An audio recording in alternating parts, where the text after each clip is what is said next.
नागपूर शहर हादरलं एका धक्कादायक घटनेने। फक्त 14 वर्षाच्या मुलाचं अपहरण आणि नंतर थंड डोक्याने खून। गिट्टी खदान परिसरात घडलेल्या या घटनेत पोलिसांनी अवघ्या काही दिवसातच गुन्हा उघडकीस आणत 3 आरोपींना अटक केली आहे। नेमकं काय घडलं?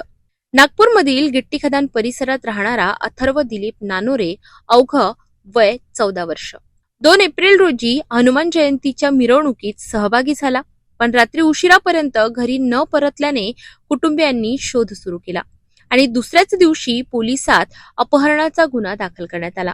तपास सुरू असतानाच 4 एप्रिलला एक धक्कादायक घटना समोर आली। भरतवाडा येथील रेल्वे क्रॉसिंग जवळ एका अनोळखी मुलाचा मृतदेह आढळला। नातेवाईकांनी ओळख पटवली, तो मृतदेह अथर्वचाच होता। प्राथमिक तपासात समोर आलं की त्याचा गळा आवळून खून करण्यात आला होता। यानंतर पोलिसांनी तात्काळ गुन्ह्याची कलमे वाढवून तपासाची गती वाढवली। सायबर टीम, गुप्त बातमीदार आणि तांत्रिक पुराव्यांच्या आधारे जय रामगोपाल यादव या संशयिताला ताब्यात घेण्यात आलं। सुरुवातीला दिशाभूल करण्याचा प्रयत्न, पण पोलिसी चौकशीत अखेर त्याने गुन्ह्याची कबुली दिली। जय यादवने त्याचे साथीदार केतन उर्फ कुणाल साहू आणि आयुष साहू यांच्या सोबत कट रचला होता। हनुमान जयंतीच्या मिरवणुकीतील गर्दीचा फायदा घेत अथर्वचं अपहरण करण्यात आलं। उद्देश होता वडिलांकडून खंडणी उकळणे, पण मुलगा ओरडू लागल्याने आरोपींनी त्याचा गळा आवळून खून केला। यानंतर पुरावे नष्ट करण्यासाठी मृतदेह पोत्यात भरून भरतवाडा रेल्वे पुलावर फेकण्यात आला।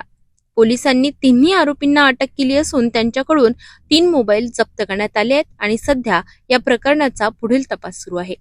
या प्रकरणाविषयी पोलीस आयुक्त यांनी पत्रकार परिषद घेऊन सविस्तर माहिती दिली। मर्डरच्या एक खुनाचा केस दाखल झालेला आहे आपल्या गिट्टी खदान पोलीस स्टेशनची हद्दीमध्ये, पोलीस स्टेशनमध्ये, आणि त्याच्यात एक मुलगा 14 वर्षाचा होता अथर्व म्हणून, त्याचा खून झालेला आहे आणि फार सेन्सिटिव्ह इश्यू होता। तो डिसअपियर झाला होता 2 तारीखला मिरवणूकमधून।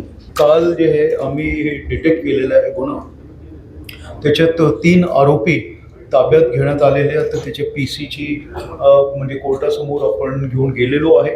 पुढची आमची याच्यात कारवाई चालू आहे आणि आम्हाला जे लिंक्स लागत होते ते जे आहे ते लिंक्स लागलेले आहे। We have got the evidence also, आणि त्याशिवाय कोणाच्या काय काय सहभाग कसे होता तीही सगळी माहिती आम्हाला मिळालेली आहे।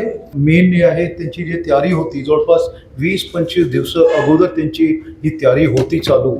हे आज त्यांच्याशी इंटरोगेशन करताना आम्हाला ही माहिती मिळालेली आहे।